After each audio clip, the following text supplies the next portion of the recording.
Hey guys, lightboltjoe here. Today we are going to do a new kind of review, another new kind of review. So we've gone over movies, haven't touched really base on TV shows aside from me complaining about Walking Dead or Teen Wolf here and there, spread it out throughout.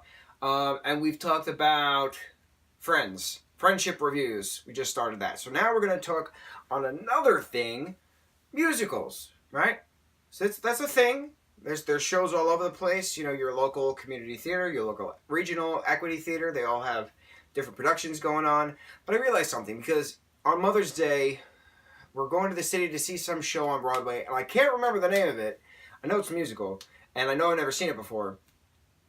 And I know it's like a remake, not a remake, but like a revival. That's the word.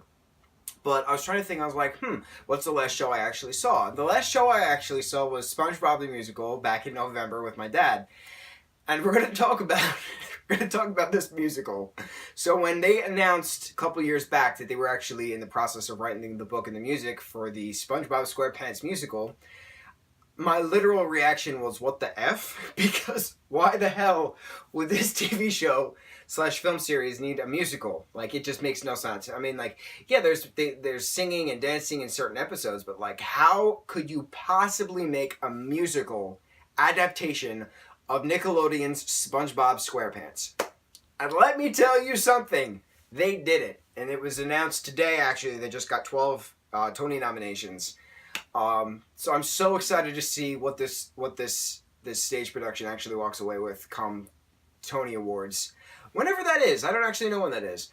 But it's for those of you who don't know how musicals go, for those of you who don't like musicals, for those of you who think the musicals are stupid, the only way to explain why musicals are important is that if it's based off of something, they take a story that's beloved and they have to amplify it for the stage. And what I mean by amplify, I mean sometimes you need characters with more development than already previously depicted in a TV show or a film. Sometimes you need to add more story to give more of an emotional connection. Sometimes you need to just get rid of characters if there's too many characters. A good example is 2009's Legally Blonde, the musical. That was on for, 3 years? That was on Broadway at the Palace Theater, something like that? Which is where SpongeBob SquarePants was, the Palace Theater right in the heart of Times Square. Couple stores down from the Disney store. Literally right across the street from the TXTS booth. So, when Legally Blonde first came out in 2009, everyone was like, wait, why? But then, like, you watch it and you're like, wow! Like, this story is amazing. Like, it just pulls on your heartstrings. Like, the movie's a great film, the 2001 film, but then, like, this 2009 musical just came out of nowhere, and you're like, wow, this makes sense. And that's the same environment that I got when I watched 2005's Wedding Singer way back in the day. We'll talk about those shows at another time. But that's what happened with SpongeBob SquarePants the musical. You go in, and you're like, this makes no sense. It's just stupid. It's just fluff. It's just bubblegum pop to please the masses, and it pleased the masses, but it has substance. That's the thing. When you listen to a bubblegum pop song, or a bubblegum pop show kind of a thing, it's just fluff, right? It's not supposed to, like, have a deep meaning, and, like, it's not supposed to, like, draw you in, but SpongeBob did that, and it was portrayed as if any high school, middle school, or elementary school production could do the same exact thing. Not the same exact thing, but, like, there's a whole plot surviving the last day of Bikini Bottom, and that they need to figure out what the hell to do because their volcano's going to erupt, and they need to have one more best day ever. But, like, the way that they show the volcano's made out of cardboard boxes, and it says fragile, and, like, lift from this side and this side up, and stuff like that. And, like, there's Rube Goldberg machines all over the stage. A Rube Goldberg machine, if those of you who don't know what a Rube Goldberg machine is something like when you drop a bowling ball on a incline, on a track, and then it hits a boot, and the boot swings around and hits something else, and then the wind chimes dangle the little ping pong balls, and a mousetrap. That's a Rube Goldberg machine. So Rube Goldberg machines were all over the stage for SpongeBob. So anytime the volcano erupted, a Rube Goldberg machine would kick up and then shoot out these, like, dodgeballs representing lava. And it was so innovative. So innovative. They used pool noodles, like those foam pool noodles you find at the dollar store for literally $1. They're used for the summertime, obviously. But they used it as this algae and this kelp throughout the stage, and like there were neon lights everywhere, and from a set production design aspect, it was flawless, absolutely flawless. The costumes were just so vibrant and vivid.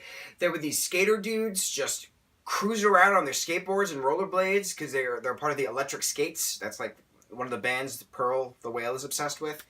And, you know, to have these professional athletes sing and dance in tutus nonetheless, but like as skater bros in these fluffy tutus because they're sea animals and they can wear whatever the hell they want. It just made so much sense. And it was just like, the hell with your gender conformative nonsense.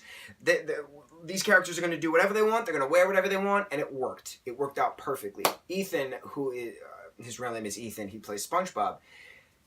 He is so flexible and so talented. I don't know how the hell he does it. But he's got a set of pipes on him, that dude. I don't even know how old he is. He's just so amazing. I really hope he gets the Tony for best actor in a new musical. It's so much talent is brought to this stage production because the book made sense, because the music makes sense, because it's just a feel-good environment. Like when you are, I'm trying to think. I don't want to sing because I'm obsessed with the soundtrack, but I kind of feel like I should.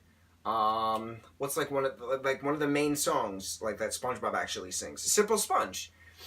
The beginning is like, sure I spend my days floating around, head in the bubbles and my feet on the ground. But there is more to me than just my name. Give me a chance and I can change the game. And maybe one day Mr. Krabs will say, the Krusty Krab's yours, it's your lucky day. And then it goes on and on and on. But to have this main character question life, question himself, it's important. It's important for kids to see. It's important for adults to see. It's important for parents to see. It's important for single people to see. Everyone's allowed to question. Everyone is allowed to question who they are, how they want to be, and SpongeBob is trying to figure out where he belongs in Bikini Bottoms. What is his role in saving the town that he loves? How is he going to stop a volcano from erupting? With the help of Sandy, his scientist friend, and Patrick, the brawny muscle guy. What's his purpose? Where does he fit in? And he finds himself. He finds himself through song and dance, as all good musicals are with a protagonist. But this show should have been utter garbage because it's SpongeBob the Musical, and it was the complete opposite. I went in watching this back in November with my father with very low expectations. I was like, you know what? It's at the Palace Theater. This is where Legally Blonde was. I like the Palace Theater. I like the architecture of it. It's over 100 years old. It must be okay if it hasn't closed within 4 or 5 weeks. So let's see. It's pop culture. It's relevant. Let's go see it. November. So my dad and I went to go see it. We actually had to sit in 2 different aisles, single seats, because it was sold out. It was so many people there. I was so happy to see that because theater is expensive. It is expensive. I am dying to see Mean Girls because it's Mean Girls, and because Tina Fey and her husband wrote pretty much the entire thing, book and lyrics and music, but it's like over $200 a pop for these orchestra seats, and I'm like, man, I can't sell a kidney right now. Kind of need to pay for that stupid health insurance, right? Which is an astronomical deductible. But eventually I will see Mean Girls and we will talk about it because it is quite beautiful. And I'm sure Gus Kenworthy, the awesome Olympian that he is, who's obsessed with Mean Girls, I'm sure he's seen it like 15,000 times already, the musical. But Mean Girls is another big pop culture film, and it's a big pop culture stage production right now. SpongeBob, Frozen, and Mean Girls. They're the big 2017, 2018 musicals right now for pop culture's sake. So let's see how well these 3 do. Let's see how well SpongeBob does at the Tony Awards. And give it a try. The soundtrack is just so epically well done because so many different, amazingly talented people actually wrote the songs. Like Brandon Urie wrote one of the major songs for this production.